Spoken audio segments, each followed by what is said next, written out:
everybody! So this week was the season 5A finale of Teen Wolf.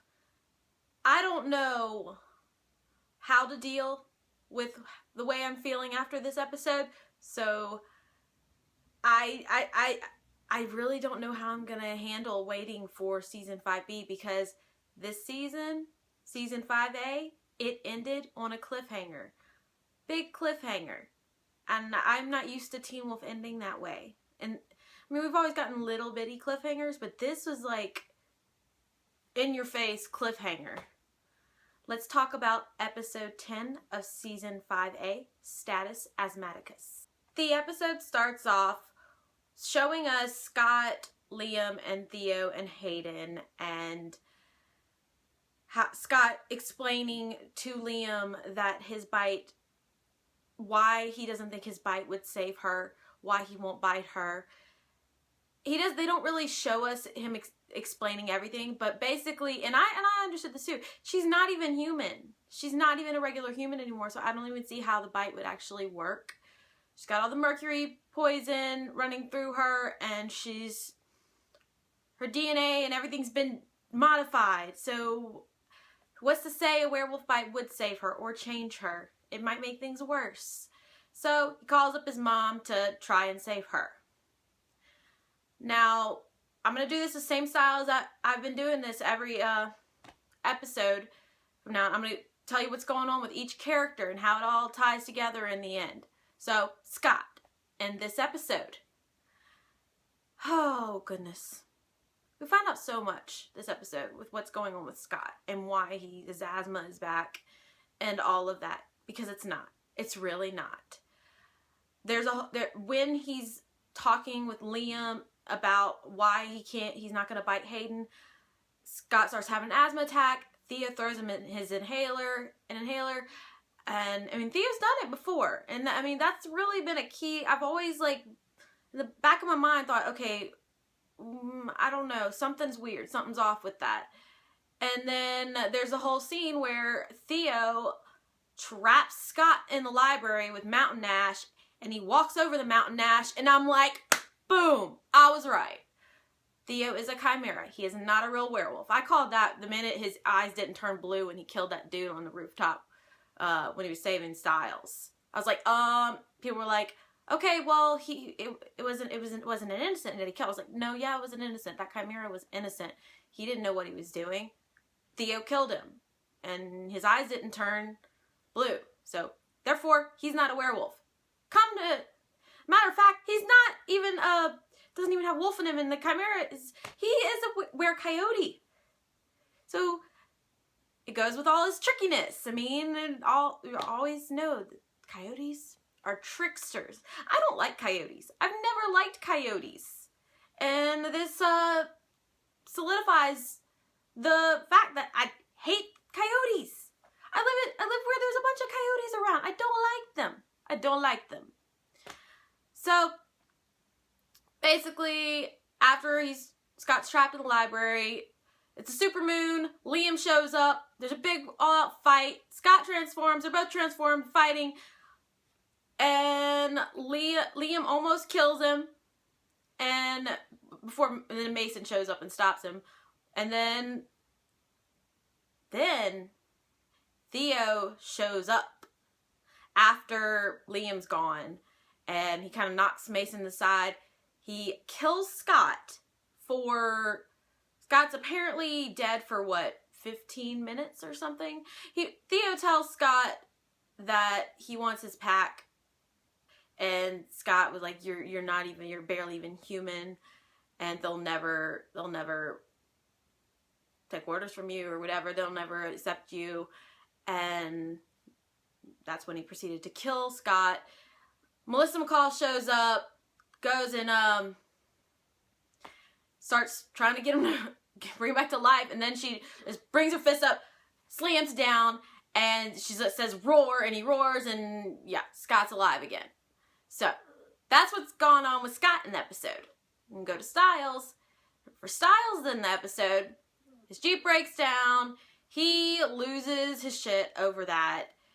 His Jeep's pretty much dead. Rest in peace. He throws that bloody wrench at the windshield, breaks it. Malia picks him up, and she proceeds to tell him that she knew about that he killed Donovan, and it didn't matter to her. And he was like, it mattered to me. And that, I don't think people really thought about that too much, but that was a very important moment, because the fact that it doesn't bother Malia and it bothers Stiles, that can break their relationship. And I think they're cute-ish together, but I still prefer that Stiles end up with Lydia. That's just me. My opinion. I'm entitled to it. I just think they would work better together. And I don't see Malia sticking around Beacon Hills forever. I just don't. I think she's going to take off one day. So what's going on with Lydia this episode? She's talking with Parish. They're kind of bonding over how they're both connected to death. She finally figures out what he is and what is coming. Let's talk about what he is. He's a hellhound. I didn't guess that. So, okay. I actually kind of gave up guessing after a while. I was just like, oh, you know what? Screw it. I'm just not going to guess anymore. Jeff Davis I knew he wanted to, it was going to be something that we probably didn't really guess. So the fact that it's a hellhound, it really makes sense a lot. And it's really interesting. It's very interesting. So what that's going to tie into in the season in 5B is going to be very interesting. So when she finds out about Parish and all, she also figures out, after she like goes to the library or wherever, and her banshee senses are tingling, and she senses that someone's gonna die there. Theo shows up, and he's like, I can't let you warn anyone, so he knocks her out. That's the last we see of her for a minute or so, and we'll get back to her because the rest of her storyline in this episode ties in with Theo. Now, Malia, this episode. First time we see her in the episode, we see her in her old little coyote den with her sister's baby doll, and then we see Theo show up in coyote form. He's all transformed and he's naked and stuff, and she's like, you should cover up, or she didn't say that, but she's like, you should, like, and he's like, yeah, I'm good. That's not what he says, but I'm just making my own, whatever. Whatever. But he proceeds to try and sway her to the dark side, which wouldn't be super hard considering she's on the warpath against her mother for killing her adopted mother and sister. So he just kind of convinces her to go off and find some more chimeras and like beat the shit out of them and stuff. So she does, because apparently that's a good idea. She thinks she's being a hero going to kill, but I don't know. Theo's really good. He's a master manipulator. Coyote. She's a coyote, but she got fooled by a coyote. Tricked by, I don't know. Whatever. So when she's fighting off this other chimera, guess who shows up? Brayden. And no, Derek's not back. Yeah, I really want Derek back. Like, at some point. I miss him. Because, I don't know, things seem to have gotten really bad with Derek gone. And Brayden's like trying to figure out, she's like, what has been happening? What is going on? She doesn't know. So I guess Malia at some point kind of decides to, they don't show Malia explaining it to her, but I'm sure Malia explains the dread doctors and shit to her. And Brayden is basically there to warn her that her mother knows what she's up to, knows she's alive, and is coming to Beacon Hills. Yeah, that's not really, that's not very good. No, not good. Oh, let's talk about Liam. Poor Liam. His rage gets the better of him, his anger, his passion. He's very passionate character about things. That's why he gets so angry and all that stuff so much. And so often, he basically spends the episode trying to figure out how to save Hayden. Then he comes with the idea that if Scott won't kill him, save her, bite her, he'll kill him, take the alpha powers and whatever. So when the whole fight went down with Scott and Liam, Scott basically said, Theo wants you to kill me and take my powers since he can't take them, and he's just going to take them from you. And then Liam says, but I want to kill you. That's wrong. He really doesn't. He's just a supermoon, and his emotions get in the better of him. He doesn't hate Scott. He's just, everybody, their minds have been messed up and warped this season. I just don't even know. But Mason shows up, gets through to Liam, and sadly, Melissa failed to save Hayden, and she dies before Liam can say bye.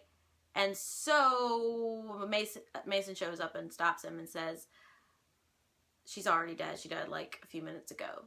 And you see Liam running off and to go see Hayden, but she's already gone. So there's also a whole scene where Parish, it seems to embrace what he is once he's told what he is. Once he really figures out what he is, in a way. And we see him, Stiles and the deputies and stuff pretty much let him take Corey's body because they kind of want to figure out what's going on.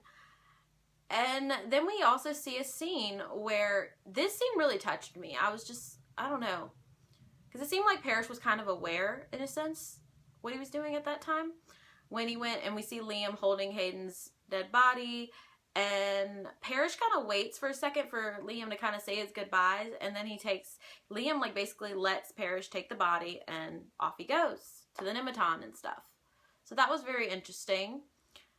It's not it's like if you fight him, he will fight you back. But if you just kind of like, yeah, dude. So there's that there. Sheriff Stilinski this episode is very interesting and kind of shady what happened with him. At the beginning of the episode, he gets a call from Hayden's sister Valerie about some animal running rampant through the streets, and I'm guessing that was Theo. The animal chases her to the school. The Beacon Hills High School sign is thrown through the roof. I don't know. I just like some of the stuff in this episode. I was just like, what? Wait, what? I don't know. And at some point, which we're not shown, Sheriff Stilinski gets beaten up and kidnapped by Theo. And I don't know. I really don't know. But let's really talk about Theo, because this episode was centered around all of his mess he created. He shows his true colors to everyone. Oh, goodness. I don't even know. I don't even know. I don't know. He's in league with the Dread Doctors. We know that. And I've kind of told y'all what he's done with all the characters this episode. He even, like, told Stiles he came for the Banshee, the Beta with anger issues, Void Stiles, the Were-Coyote, the Dark Kitsune, all this stuff. And then he proceeds to say he don't need Scott. It doesn't include Scott. And he basically gives Stiles the choice to either go save Scott or go save his dad. So Stiles, as we can see, Stiles goes to save his dad, and we see him at the end of the episode finding his dad all beaten up and bloody. That's kind of where Stiles in his part of the episode ends. And Theo. He uses Lydia. After he had knocked her out in the library, he uses Lydia to find the Nematon. He puts his claws into her neck, which now we know why she's all messed up in the head. Like how we saw her in Icon House at the beginning of the season. It was a flash, like this whole season would have been like that was like a flash forward or flash timey-wimey stuff. Doctor Who reference, whatever. So basically he puts his claws, and he's not an alpha or anything, and he's not even a werewolf, but he puts his claws in her neck and tries to gain the memory of where the Nematon is, and he does. but it proceeds to, like, it messes up her head because that's something you're not supposed to do if you don't know how to do it. So now her mind is all messed up and she's just like, she's conscious, but her mind is messed up. I don't know. So he takes some kind of needle out of one of those little pods with a creature in it or whatever in the Dread Doctor's lair or laboratory or whatever you call it.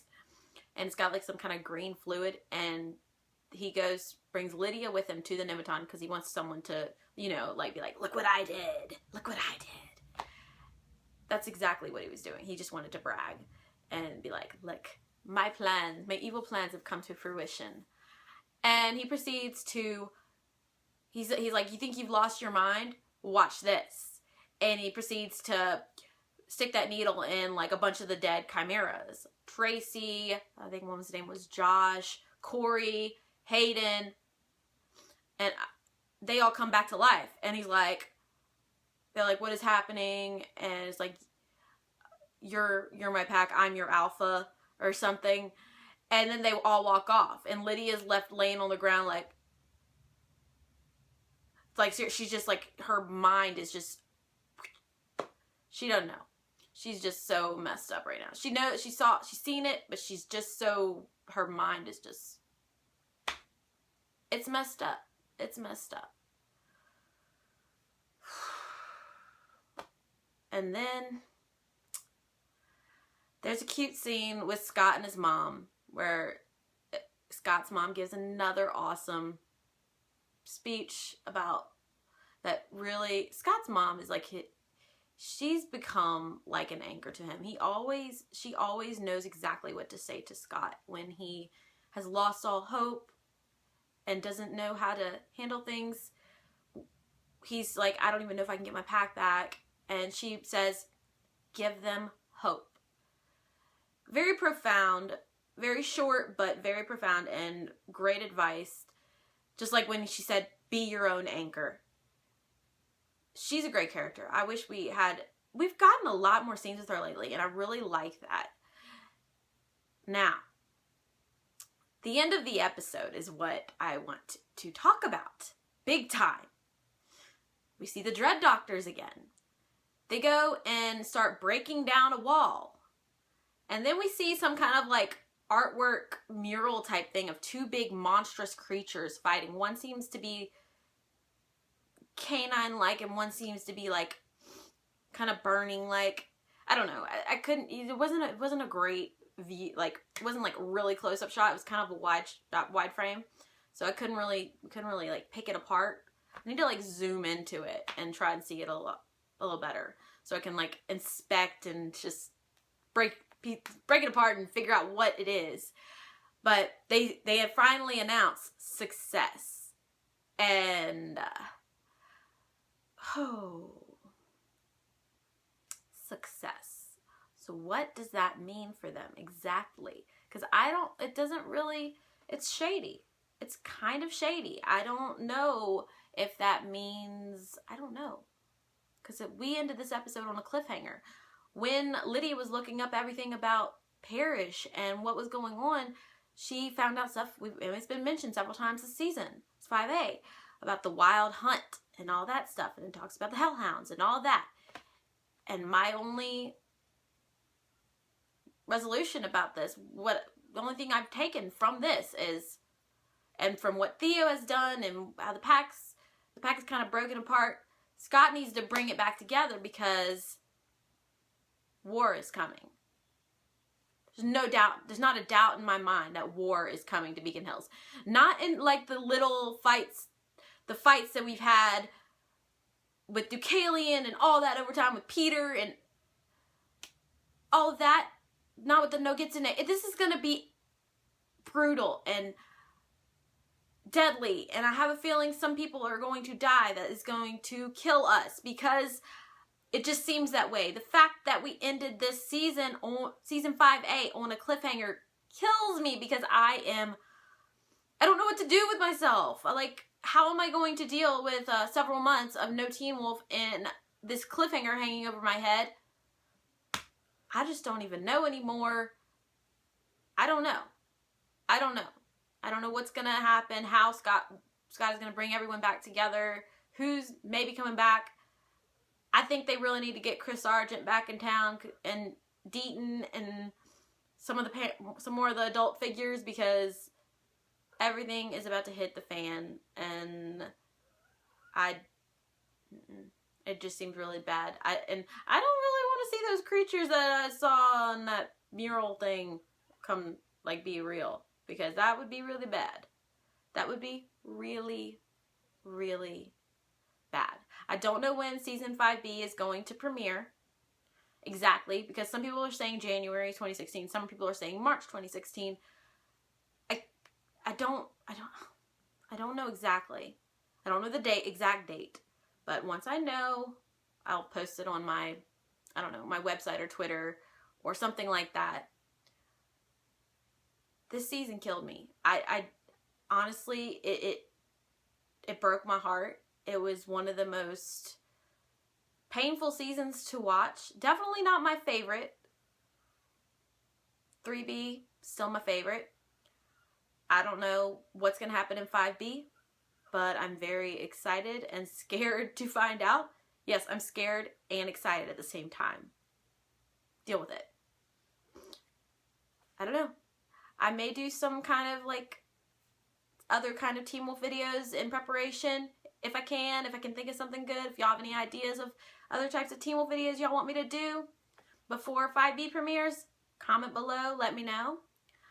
Anyways, I hope y'all enjoyed this recap and review. Continue to comment, like, and subscribe, and have a great day. Bye, guys. War is coming to Beacon Hills. Prepare yourselves.